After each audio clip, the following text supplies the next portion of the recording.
여러분께 한 가지 물어보겠습니다. 늙어서 가장 아픈 게 뭘까요? 몸이요? 돈이요? 아니면 외로움? 잠깐 생각해 보세요. 아마 지금 머릿속에 떠오른 답이 있을 겁니다. 그런데요. 제가 오늘 드리려는 이야기는 그 답이 아닐 가능성이 높습니다. 저도 처음엔 당연히 알고 있다고 생각했습니다. 나이 들면 건강이 무너지고 돈이 없으면 비참해지고 가족과 사이가 나빠지면 끝이라고요. 그런데 실제로 나이 드신 분들 이야기를 오래 들어보니까 전혀 다른 대답이 나왔습니다. 처음엔 저도 이해를 못했습니다. 그게 왜 제일 아프냐고. 근데 듣다 보니까 알겠더라고요. 그건 돈으로도 해결이 안 되고 건강이 좋아도 피할 수가 없고 가족이 옆에 있어도 느낄 수 있는 고통이었습니다. 오늘 이 영상은 15분짜리입니다. 끝까지 보시면 지금 이 순간 여러분 주변에 있는 누군가가 떠오르실 겁니다. 그리고 아마 오늘 연락을 하고 싶어지실 수도 있습니다. 그럼 시작하겠습니다. 늙어서 힘들다고 하면 사람들이 가장 먼저 떠올리는 게 있습니다. 첫 번째, 돈. 노후에 돈이 없으면 어떻게 되나?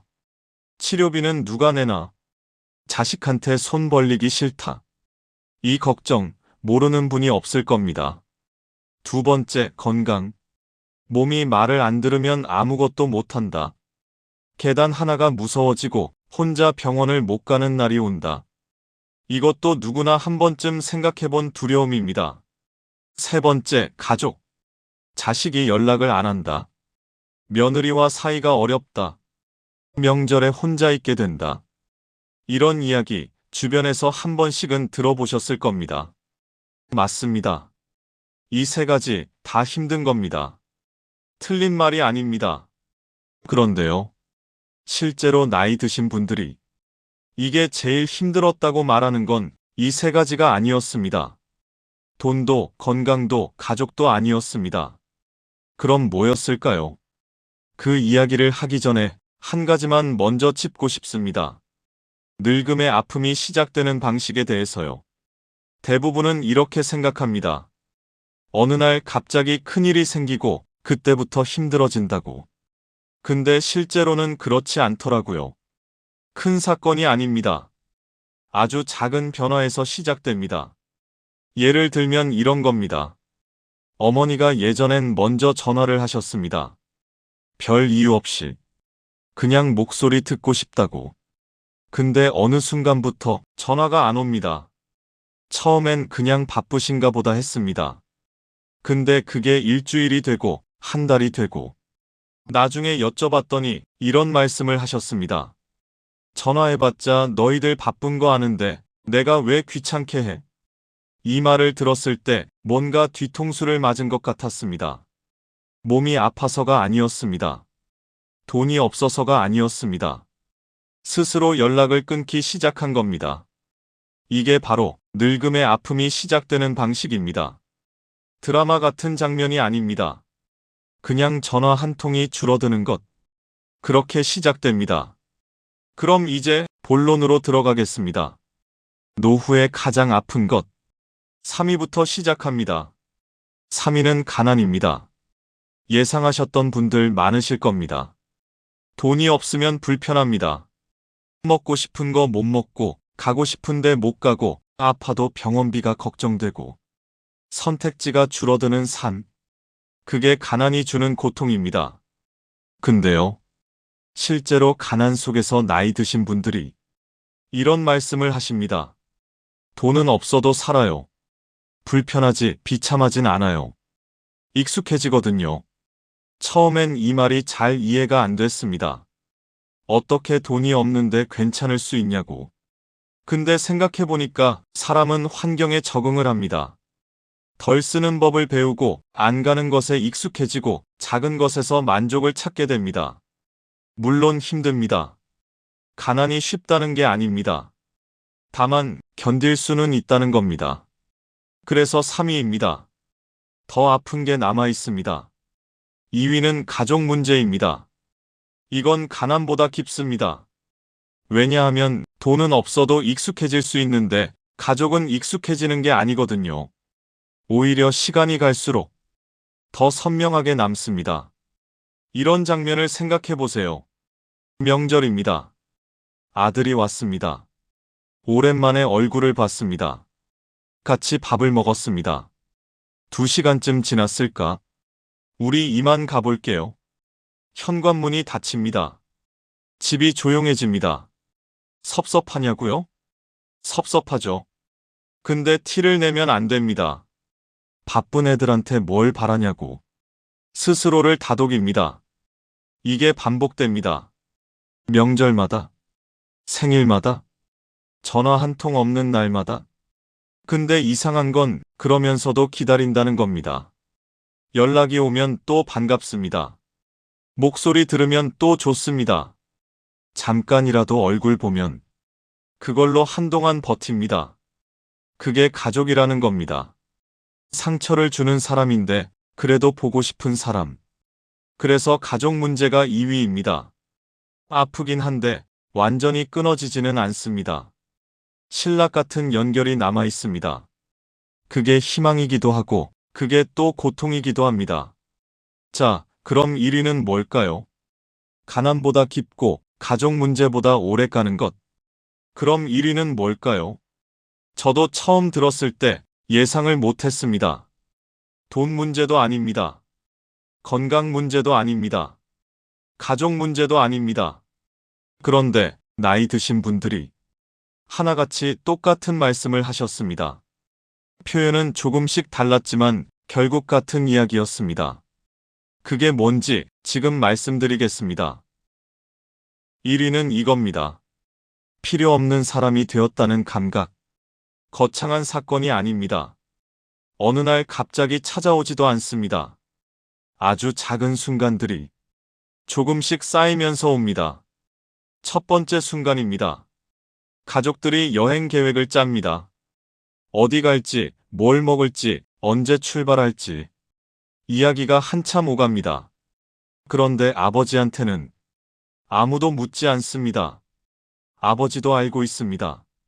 물어봐도 자기 의견이 반영되지 않는다는 걸. 그래서 먼저 말하지 않습니다. 그냥 따라갑니다. 창밖을 봅니다. 두 번째 순간입니다. 핸드폰 알림이 울립니다. 혹시나 하고 봤더니 광고입니다. 다시 내려놓습니다. 요즘은 연락보다 광고가 더 많이 옵니다. 기다리는 게 습관이 됐습니다. 누구한테서 연락이 올까? 오늘은 올까? 근데 점점 기다리는 것도 그만두게 됩니다. 기대를 안 하면 실망도 없으니까요. 세 번째 순간입니다. 예전엔 할 말이 많았습니다. 경험도 있고 살아온 것도 있고 해주고 싶은 이야기도 있었습니다. 근데 어느 순간부터 말을 잘 안 하게 됩니다. 왜냐고요? 말해봤자 달라지는 게 없다는 걸 알게 되거든요. 내 말이 끝나기도 전에 다른 이야기로 넘어갑니다. 아니면 그냥 흘려듣습니다. 그러면 사람은 조용해집니다. 말수가 줄어드는 건 성격이 변한 게 아닙니다. 그냥 말할 이유를 잃어가는 겁니다. 이 세 가지 순간에 공통점이 있습니다. 아무도 나쁜 사람이 아닙니다. 누가 일부러 상처를 준 것도 아닙니다. 그냥 자연스럽게 아무도 모르게 한 사람이 조금씩 지워져 가는 겁니다. 그게 1위입니다. 왜 이게 1위일까요? 가난은 통장을 비웁니다. 가족 문제는 상처를 남깁니다. 근데 이건 다릅니다. 이건 존재를 비웁니다. 한 어르신이 이런 말씀을 하셨습니다. 돈이 없을 때는 내가 가난한 거잖아요. 그래도 나는 있어요. 근데 아무도 나를 필요로 하지 않을 때는 내가 있는 건지 없는 건지 모르겠어요. 이 말을 듣고 한동안 아무 말도 못했습니다. 가난은 상황입니다. 상황은 바뀔 수 있습니다. 가족 문제는 관계입니다. 관계는 회복될 수 있습니다. 근데 내가 누군가에게 필요 없는 존재가 되었다는 감각은 상황도 아니고 관계도 아닙니다. 그건 자기 자신에 대한 이야기입니다. 나는 이 세상에 있어도 되는 사람인가? 이 질문이 마음속에 생기기 시작하면 돈으로도 답할 수 없고 가족이 옆에 있어도 사라지지 않습니다. 그래서 이게 가장 깊습니다. 밖에서 오는 고통이 아니라 안에서 시작되는 고통이기 때문입니다. 누가 해결해 줄 수 없습니다. 누가 대신 느껴줄 수도 없습니다. 혼자 감당해야 하는 고통입니다. 그리고 많은 분들이 이걸 아무한테도 말하지 않습니다. 말해봤자 이해 못한다고, 괜한 걱정 끼친다고 그냥 혼자 삭힙니다. 그게 가장 아픈 부분입니다. 고통보다 그 고통을 혼자 감당한다는 것. 그럼 어떻게 해야 할까요? 이 감각을 피할 수 있을까요? 저는 이게 결국 준비의 문제라고 생각합니다. 근데 우리가 생각하는 준비가 아닙니다. 노후 준비라고 하면 대부분 이걸 떠올립니다. 연금, 적금, 건강검진. 물론 중요합니다. 필요합니다. 하지 말라는 게 아닙니다. 근데 그것만으로는 1위를 막을 수 없습니다. 통장에 돈이 쌓여도 아무도 나를 필요로 하지 않는 느낌은 사라지지 않습니다. 진짜 준비는 따로 있습니다. 필요한 사람으로 남는 것. 누군가에게 전화가 왔을 때 이 사람한테 물어봐야겠다는 생각이 드는 사람. 모임에 나갔을 때 왔네, 잘 됐다는 말을 듣는 사람. 내가 없으면 조금이라도 빈자리가 느껴지는 사람. 그런 사람으로 남는 것, 그게 진짜 노후 준비입니다. 근데 이건 나이 들어서 갑자기 만들 수 있는 게 아닙니다. 지금부터 쌓아야 합니다. 역할을 만들어야 합니다. 작아도 됩니다. 거창하지 않아도 됩니다. 누군가에게 필요한 존재로 조금씩 자리를 잡아가는 것. 연결을 이어가야 합니다. 먼저 연락하는 것. 작은 안부를 묻는 것. 기억해주는 것. 이런 것들이 나중에 나를 지켜줍니다. 돈은 나를 편하게 해줍니다.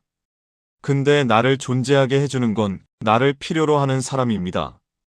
그 사람이 한 명이라도 있으면 사람은 버팁니다. 오늘 이야기가 좀 무거웠습니다. 그런데 마지막으로 꼭 하고 싶은 말이 있습니다. 지금 이 영상을 보고 계신 분 중에 어쩌면 본인 이야기처럼 느껴진 분이 계실 수 있습니다. 연락이 줄었다고, 의견을 안 묻는다고, 말수가 줄었다고, 혹은 내 부모님 이야기 같아서 마음이 무거워진 분도 계실 겁니다. 근데 한 가지만 말씀드리고 싶습니다. 지금 이 영상을 끝까지 보셨다는 것, 그게 이미 증거입니다. 아직 생각하고 있다는 것, 아직 느끼고 있다는 것, 아직 누군가를 신경 쓰고 있다는 것, 그게 바로 당신이 아직 지워지지 않았다는 증거입니다. 필요 없는 사람은 이런 영상을 끝까지 보지 않습니다. 무감각한 사람은 이런 감정을 느끼지 못합니다. 지금 이 순간 무언가가 마음에 걸린다면 그 마음이 맞습니다. 지금 떠오르는 사람이 있으신가요? 오랫동안 연락을 못한 부모님, 요즘 뜸해진 친구, 마지막으로 안부를 물은 게 언제인지 기억이 잘 안 나는 누군가. 오늘 연락 한번 해보시겠어요? 긴 말 필요 없습니다. 잘 지내? 한마디면 됩니다. 그 한마디가 누군가에게는 오늘 하루를 버티는 이유가 될 수 있습니다. 댓글에 남겨주세요. 지금 떠오르는 사람이 누구인지, 혹은 오늘 이 영상을 보면서 어떤 생각이 드셨는지, 여러분의 이야기가 또 다른 누군가에게 위로가 됩니다. 그리고 한 가지만 부탁드려도 될까요? 이 이야기가 지금 혼자 이 감각을 감당하고 있는 누군가에게 닿을 수 있으면 좋겠습니다. 구독과 좋아요, 그리고 주변에 공유 한 번만 해주세요. 여러분이 눌러주시는 그 한 번이 이 영상을 필요한 사람에게 데려다 줍니다. 오늘 끝까지 봐주셔서 감사합니다.